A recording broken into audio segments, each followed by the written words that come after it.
Hi, I'm Darren, and I'm here to introduce you to the BuzzApex platform as well as the hardware we've developed. Our first unit is the annunciator controller. This unit monitors addressable and conventional fire detection systems as well as links to our new controllers we've developed for the sprinkler industry. With the annunciator, you've got the option to have just the controller or the unit linked to an LCD touchscreen, pictured here above. The touchscreen will indicate what's going on with the system, the unsafe events, monitor the voltages, as well as show the client any logs that have been recorded from the fire systems. On the annunciator controller, we have 10 outputs, GSM connector for the antenna, GSM slot for the SIM card, 12 digital inputs, 10 analog inputs, RS485 connector, CAN bus connector to monitor the additional controllers on the system, 232 9-pin connector for the monitoring of the fire panels, Ethernet connection for the data logging and sending, USB port for firmware updates, and the connector pin for the display. The annunciator controller can link to an addressable system via the RS232 port, and it works on any fire control panel. For instance, we've got a CTEC panel here, and above we've got a Zyton panel. Both panels work off our system. I will activate an alarm now to show you how the logs and that will feed through to our system. As you can see, we've activated a fire. It gives you the loop as well as the device number. I'm now going to reset the system to show you the full event procedure that we record.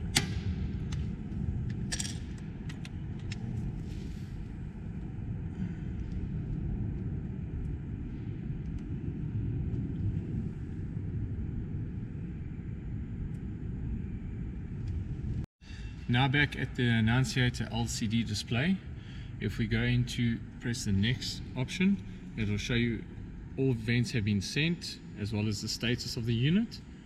We will go into menu, logs, and this is where we see the procedure of what happened. You can see where I activated the alarm, it's time and date stamped, the zone which it was in. The next action I took was silenced, then I reset it, and then I turned the access key back to the normal state. Now the annunciator has sent the logs through to our platform.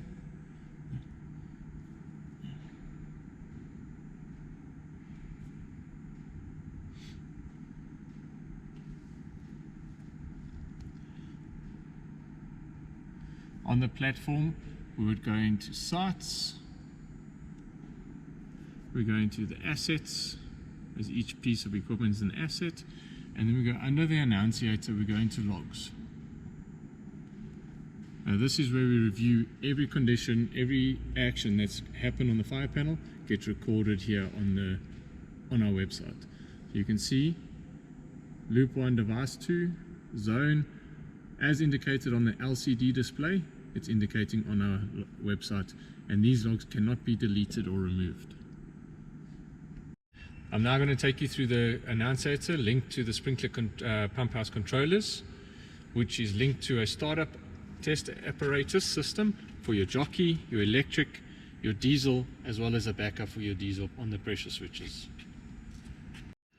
Our annunciator unit can also monitor sprinkler control monitored valves. As you can see, it's a hard wire, and then inside the valve you can view the butterfly. You see it's in an open state currently. With the slightest of movements, it's triggered the butterfly relay, which is now sending a signal to our annunciator controller.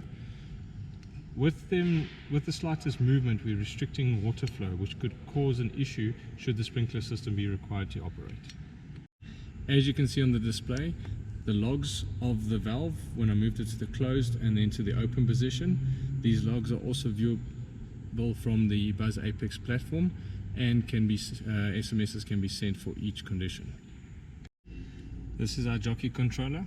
The unit has possibility of having 4 different addresses depending on how many we have on the system.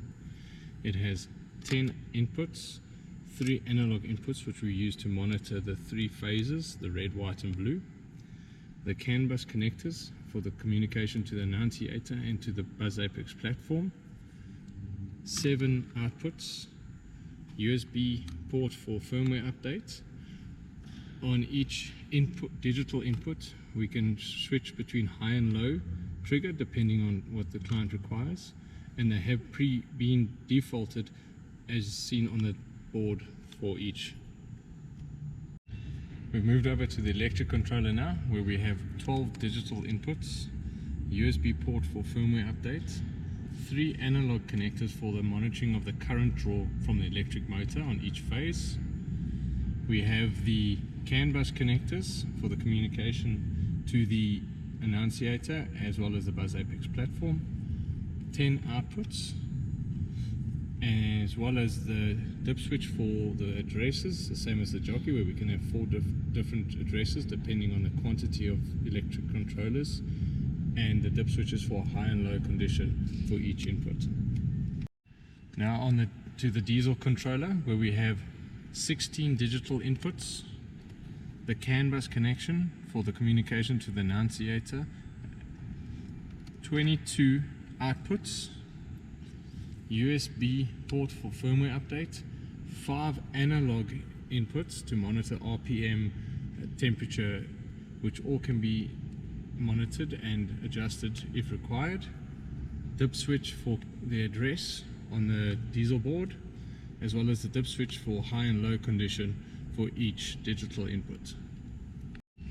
With each controller, the jockey, the diesel and electric, we can monitor pressure switches, and in the event of a pressure switch activating, it'll send a signal to our controller which will start the sequence and send the information through to the annunciator and activate the sirens, bells or strobes depending on what is required. I'm now going to activate the pressure switch for the jockey pump controller. As you can see on the jockey pump, we've got a signal for pump run as well as the required outputs have triggered. You'll also see, if we go into our logs, jockey pump pressure switch activated, system pressure below required. We're now going to activate a pressure switch on the diesel pump controller. As you can see, when I activate the pressure switch on the diesel controller, we've got a fire condition, pump run, as well as the required outputs have been activated. With the required outputs, our siren and strobe also activated. As you can see on the annunciator controller, outputs have activated for the strobe and siren. Also on the display, you'll see diesel pump 1 fire alarm, diesel pump 1 run. We've also got a diesel pump 1 engine RPM fault, as we do not have an engine running or a sensor connected at the moment. You can also see the sequence from the pressure switch. So diesel pump pressure switch activated, diesel pump run, and then diesel pump extractor fan on. I have reset the system now, and you'll see it's logged that I reset the system. The diesel pump has been switched off, the pump extractor fan also has been switched off. I'm now going to trigger the pressure switch for the electric pump. You'll see the electric pump controller. The outputs have activated, as well as the pump run signal and a fire signal. We also have the strobe and the siren that has activated. You'll see we've got the outputs that have activated because of the pressure switch on the annunciator controller. On the display, it shows you electric pump 1 fire alarm and electric pump 1 run. If I go into the logs, it shows us electric pump run, investigate for condition, electric pump pressure switch activated. For the electric controller, we're going to stop and reset the system. System has been reset.